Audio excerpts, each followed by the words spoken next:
సేపు ఉంటారు, కానీ మరలా ఈ లోకంలో ఉన్నటువంటి మాటలన్నీ మాట్లాడుతూ ఉంటారు, లోకంలో జీవిస్తుంటారు. కానీ చూడు, ఎప్పుడు కూడా ఇలా దేవుని సన్నిధికి రాలేదు, ఎప్పుడు కూడా దేవుని సన్నిధికి వచ్చి ఎప్పుడు కూడా ఆయన మాటలు విన్నటువంటి వాడు కాదు. అంటున్నాడు కదా, అయ్యా నేను కూడా అధికారంలో ఉన్నటువంటి వాడును, ఒకని పొమ్మంటే పోతాడు, రమ్మంటే వస్తాడు, కానీ నువ్వు మాత్రం రావడానికి నేను అర్హత లేనటువంటి వాడిని, యోగ్యత లేనటువంటి వాడిని. ఆయన నువ్వు ఒక మాట సెలవిస్తే చాలు, నా దాసుడు ఖచ్చితంగా స్వస్థత పొందుకుంటాడయ్యా. ఎంత విశ్వాసం ఉన్నది చూసారా ఆ శతాధిపతికి.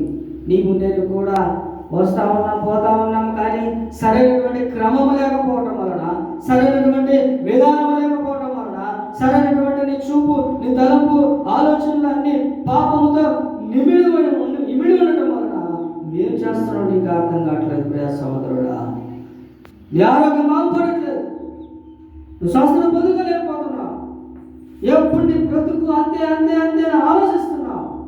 ఎందుకు తెలుసా? నువ్వు సరైనటువంటి దేవుని సన్నిధికి వచ్చినప్పుడు, దేవుని సన్నిధికి వచ్చిన నువ్వు నేను కూడా ఆయన యొక్క మాటల ద్వారా, ఆయన యొక్క చూపు ద్వారా, ఆయన యొక్క మాటల ద్వారా ఏం చేయాలంటే నువ్వు నెవరు వేసుకోవాలి. ప్రతిదినం కూడా నువ్వు ఆయన యొక్క మాటల ద్వారా కూడా నువ్వు ఆలకించలేకపోతావు, ఆయన మాటలు నువ్వు హృదయంలోకి చేర్చుకోలేకపోతా ఉన్నావు. మనసు ఎక్కడెక్కడో వెళ్ళిపోయింది, బాడీ మాత్రం వేడబడుతుంది, అందుకే నువ్వు ఫలించలేకపోతావు. ఇక్కడేమంటాడో తెలుసా?